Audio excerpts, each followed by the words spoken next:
Hello guys, आपका accounting simplified channel में स्वागत है। हम एक न्यू चैप्टर स्टार्ट किए थे, consolidated balance sheet of holding company. अब इसमें आज हम एक न्यू कॉन्सेप्ट सीखेंगे, कॉन्सेप्ट ऑफ प्री और पोस्ट का। ठीक है, तो प्री नाम सुन के आपके दिमाग में हल्का हल्का क्लिक हो रहा होगा कि यानी पहले, यानी बिफोर। ठीक है, तो यहाँ प्री का मीनिंग हो गया बिफोर, ऐसी पोस्ट का मीनिंग हो गया आफ्टर, यानी बाद में। ठीक है, तो यहाँ प्री और पोस्ट से हमने हल्का हल्का सीख लिया। Pre means before, post means after. ठीक है, देन इसको अच्छे समझने के लिए ये देखिए, एक फाइनेंशियल ईयर है जिसकी ओपनिंग है 31 मार्च 2019 को और क्लोजिंग है 31 मार्च 2020 को। ठीक है, अब सोचिए इन फाइनेंशियल ईयर के बिटवीन 2019 टू 20 के बिटवीन एक होल्डिंग कंपनी सब्सिडरी कंपनी को एक्वायर की, यानी 30 सितंबर को होल्डिंग कंपनी ने सब्सिडरी कंपनी को एक्वायर कर लिया। ठीक है, अब सोचिए एक्वायर करते टाइम उससे पहले का जितना प्रॉफिट था, यानी पहले यानी प्री, उसे कहेंगे हम प्री प्रॉफिट। ठीक है, यानी एक्वायर करते टाइम के पहले का जितना प्रॉफिट प्री प्रॉफिट, और एक्वायर करने के बाद का जितना प्रॉफिट उसे कहेंगे हम पोस्ट प्रॉफिट। अब यहाँ आप समझ गए होंगे प्री प्रॉफिट पोस्ट प्रॉफिट क्या हो गया और प्री ऑफ पोस्ट का मीनिंग भी क्या हो गया। ठीक है, अब देखिए ये अप्लाई होता है हमारे रिजर्व में भी, तो प्री रिजर्व्स भी होता है, पोस्ट रिजर्व्स भी हो सकता है, कंपनी एक्वायर करने के बाद भी और कंपनी एक्वायर करते टाइम भी। ठीक है, देन इसको अच्छे समझें और कि प्री और पोस्ट के बीच होगा क्या, आगे का ये क्यों समझाया जा रहा है प्री और पोस्ट का मतलब। तो सोचिए एक्वायर करते टाइम से पहले जितना प्रॉफिट था प्री प्रॉफिट, तो उस टाइम हमारा क्या एडजस्टमेंट होता था, जितना भी अभी हमने सीखा है adjustment in consolidated balance sheet के अंदर शेयर कैपिटल में कितना अमाउंट जाएगा।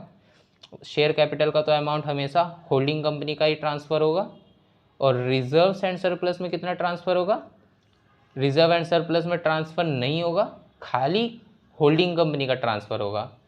सब्सिडरी कंपनी का यहाँ कोई रोल नहीं है। और taking all assets and liability ये तो सेम है, दोनों का मर्ज हो जाएगा एक्सेप्ट इन्वेस्टमेंट एंड गुडविल। ठीक है, देन सोचिए यहाँ तक तो उसका प्रॉफिट था ओल्ड कंपनी का, सब्सिडरी कंपनी का। अब जब आपने एक्वायर कर लिया उसके बाद आपके जितने एफर्ट्स थे उसके द्वारा प्रॉफिट अर्न किए गए। अब उसके बाद जो प्रॉफिट आप अर्न करोगे तो आप कहोगे नहीं कि ये मेरा प्रॉफिट है, इसको मेरे बैलेंस शीट जब न्यू बनेगी तो उसके अंदर भी शो करना चाहिए, क्योंकि इसके बाद जितने भी एफर्ट्स थे वो हमारे एफर्ट्स थे, हमारे द्वारा अर्न किए गए प्रॉफिट थे, तो उन सबको हम अपनी न्यू कंसोलिडेटेड बैलेंस शीट के अंदर शो करेंगे। ठीक है, आई होप आपको अच्छे समझ आ गया प्री और पोस्ट का मीनिंग। अब सोचिए पोस्ट है तो इसमें भी क्या एडजस्टमेंट हो सकती है। तो देखिए शेयर कैपिटल का तो अमाउंट ऑलवेज है, कहाँ से टेकन करना है, टेकन फ्रॉम होल्डिंग कंपनी। ठीक है, शेयर कैपिटल में तो यही होना है। ठीक है, देन देखिए रिजर्व्स एंड सरप्लस में कितना आएगा। अब रिजर्व्स एंड सरप्लस की बारी आई। अब इस टाइम पीरियड के बाद आपका जब ने एक्वायर कर लिया था उसके बाद जितना प्रॉफिट था उसे भी हम शो करेंगे। प्री वाले को तो नहीं लेना, पोस्ट वाले को हमें लेना पड़ेगा प्रॉफिट, क्योंकि हमारा एफर्ट्स था उसके अंदर, तो हम उस प्रॉफिट को शो करेंगे अपने न्यू प्रॉफिट के अंदर। ठीक है, तो जब न्यू प्रॉफिट आएगा तो उसके अंदर क्या होगा, इसके अंदर होता था only taken amount of reserves of holding company, यानी होल्डिंग कंपनी का पहले हम रिजर्व्स ले जाते थे। अब पोस्ट का अगर कॉन्सेप्ट आ गया तो पोस्ट, यानी बाद में भी जितना प्रॉफिट कमाया और जितना हमारा शेयर है उतना परसेंटेज हम अपने प्रॉफिट्स के अंदर शो करेंगे। ऐसा ही सेम केस रिजर्व्स के साथ भी होगा एंड सरप्लस दोनों के साथ होगा। ठीक है, और एसेट्स एंड लायबिलिटीज़ के अंदर कोई एडजस्टमेंट होगी क्या, ना, इसमें कोई एडजस्टमेंट नहीं होगी। ठीक है, ये अब इसको एक एग्जांपल से समझते हैं, ज़्यादा अच्छे से क्लियर हो जाएगा। एक है रामू लिमिटेड कंपनी और एक है शामू लिमिटेड कंपनी। तो रामू लिमिटेड कंपनी ने इन्वेस्टमेंट कर दिया 80% शामू लिमिटेड के अंदर, तो रामू लिमिटेड हो गई हमारी होल्डिंग कंपनी, शामू लिमिटेड हो गई हमारी सब्सिडरी कंपनी। अब रामू लिमिटेड ने एक्वायर कब किया इसके बिजनेस को, 30 सितंबर 2019 को। ठीक है, एक्वायर डेट थी यहाँ पे गिवन, यानी मिड फाइनेंशियल ईयर में रामू लिमिटेड शामू लिमिटेड को एक्वायर कर रही है। अब देखिए हमें बैलेंस शीट गिवन है कब की, 2019 की, और एक है 2020 की, यानी ये है प्रीवियस ईयर की बैलेंस शीट और ये है हमारी करंट ईयर की बैलेंस शीट। दोनों सेम की है, सब्सिडियरी कंपनी की, ये भी सब्सिडियरी कंपनी की।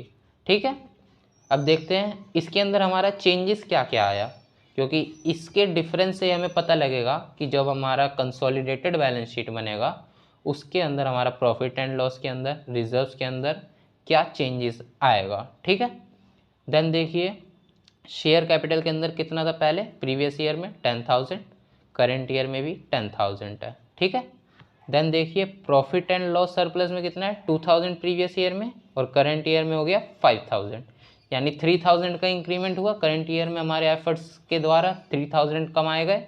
ठीक है, ऐसी रिजर्व्स के अंदर, करंट लायबिलिटी एसेट्स के अंदर चेंजेस आया कुछ। ठीक है, ये तो नॉर्मल चीज़ है, प्रीवियस ईयर की क्योंकि ये बैलेंस शीट है और ये है करंट ईयर की, तो इनमें चेंजेस होगा।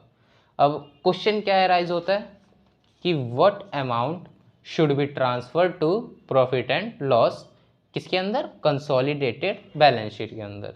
यानी जब हम कंसोलिडेटेड बैलेंस शीट बना रहे हैं तो उसके अंदर हमारा प्रॉफिट एंड लॉस का कितना अमाउंट ट्रांसफ़र होना चाहिए।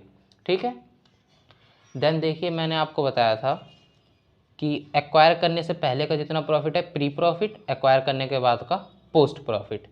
अब देखिए सबसे पहले हम ये निकालेंगे कि प्री प्रॉफिट कितना था और पोस्ट प्रॉफिट कितना था, दो चीज़ हमें निकालनी पड़ेगी। तो हमने बैलेंस शीट के अंदर क्या क्या हमें पता था वो हमने देख लिया। तो बैलेंस शीट के अंदर ओल्ड वाली बैलेंस शीट जो थी उसके अंदर है प्रॉफिट का 2,000 और न्यू वाली बैलेंस शीट में 5,000 रुपीज़, तो हमने उसे लिख लिया इस साइड। ओल्ड बैलेंस शीट से हमारा प्रॉफिट एंड लॉस आया 2,000 और न्यू बैलेंस शीट से 5,000। अब करंट ईयर में हमने कितना एफर्ट्स लगा के कितना प्रॉफिट अर्न किया, तो करंट ईयर प्रॉफिट अर्न है हमारा 5,000 माइनस 2,000, यानी 3,000 का हमने जो इंक्रीमेंट हुआ वो हमारे एफर्ट से इंक्रीज हुआ था, तो करंट ईयर में हमने खाली 3,000 का प्रॉफिट कमाया। ठीक है, अब सोचिए एक्वायर कब किया था इसने कंपनी को, 30 सितंबर 2019 को, यानी ये वाली डेट थी 30 सितंबर 2019। अब एक्वायर करने के पहले के हमें प्रॉफिट देखने थे, यानी प्री प्रॉफिट। तो ये 3,000 हमने उस करंट ईयर में, यानी 2019 टू 20 जो पीरियड था उसके अंदर हमने इतना कमाया था। और बिजनेस एक्वायर हुआ मिड फाइनेंशियल ईयर में, यानी इसका हाफ प्रॉफिट पिछली वाली कंपनी ने कमाया होगा और हाफ प्रॉफिट हमने कमाया होगा। सोचिए यहाँ से एक्वायर करने से पहले का, यहाँ पे इसका प्रॉफिट था 2,000, ठीक है ना, 2,000 प्रॉफिट था और एंड में हो गया इसका 5,000 क्लोजिंग का। अब इसके बीच इंक्रीमेंट कितना हुआ, 3,000 का, और एक्वायर हमने किया कब किया था, 30 सितंबर 2019 को, यानी यहाँ तक का हमारा कितना प्रॉफिट रहा होगा, 3,000 का ये टोटल है, तो यहाँ तक हाफ रहा होगा। तो 3,000 का हाफ कितना होता है, 1,500। ऐसी हाफ प्रॉफिट यहाँ पे हमने कमाया होगा 1,500 रुपीज़, है ना, तब जाके 3,000 हमारा कंप्लीट हुआ होगा। अब सोचिए ये 1,500 जो है ये पिछले वाले कंपनी के एफर्ट्स का प्रॉफिट है, तो प्री के अंदर ये इंक्लूड होगा, यानी 2,000 प्लस 1,500। अब देखिए ये 3,000 था, 3,000 का हमने टू पार्ट में डिवाइड किया, 1,500 और 1,500। अब टोटल प्री प्रॉफिट हमारा कितना हुआ, इसको तो हम कंसीडर करना है 1,500 जो कि था प्री का, और ये था हमारा पोस्ट का प्रॉफिट। ठीक है, तो हमने प्री वाला कंसीडर कर लिया 1,500 को जो कि ओल्ड कंपनी का था। अब 2,000 उसका ओपनिंग भी था, यानी पहले का ये भी प्रॉफिट था उसका 2,000, तो ये भी हम देखेंगे प्री के अंदर, तो 1,500 प्लस 2,000, यानी टोटल इसका कितना हो गया प्री प्रॉफिट 3,500 रुपीज़। ठीक है, अब देखते हैं पोस्ट प्रॉफिट हमारा कितना था। इस कंपनी को एक्वायर करने के बाद हमने कितना एफर्ट्स लगाया, ओनली 1,500 का, 1,500 का हमें प्रॉफिट अर्न हुआ, तो ये 1,500 हो गया हमारा टोटल पोस्ट प्रॉफिट के अंदर ₹1,500। देखिए अब ये जो न्यू प्रॉफिट आया है हमारा पोस्ट प्रॉफिट 1,500, इसको हम टू पार्ट्स में डिवाइड करेंगे, एक हो गया 80%, एक हो गया 20%। ऐसा क्यों कर रहे हैं?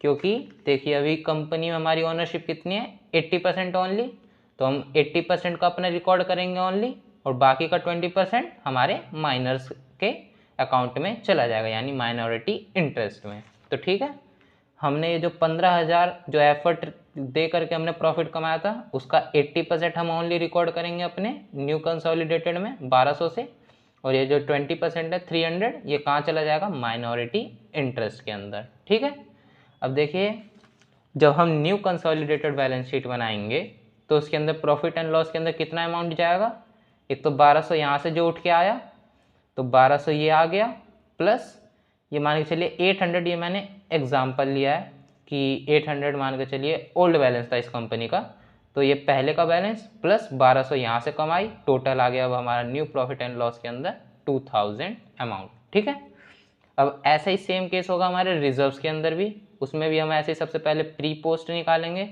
और पोस्ट प्रॉफिट जो भी आएगा, पोस्ट रिजर्व जो भी आएगा हमारा, उसको हम 2 पार्ट्स में डिवाइड करेंगे, एक हो गया मेजर, एक हो गया माइनर। हम खाली अपना वाला हिस्सा लेंगे मेजर वाला, तो अपना वाला हिस्सा हम रिजर्व्स के अंदर रिकॉर्ड करेंगे, प्लस ओल्ड वाला जो बैलेंस था, दोनों को ऐड करके हम न्यू बैलेंस जो आएगा वो रिजर्व्स के अंदर ट्रांसफर हो जाएगा, कहाँ पे, कंसोलिडेटेड बैलेंस शीट के अंदर। आई होप आपको ये कॉन्सेप्ट अच्छे से समझ आ गया होगा। अगर आपको वीडियो अच्छी लगी हो तो लाइक करें। मिलते हैं नेक्स्ट वीडियो में एक न्यू कॉन्सेप्ट के साथ, और बाकी हम क्वेश्चंस करेंगे इससे रिलेटेड। तब तक के लिए धन्यवाद।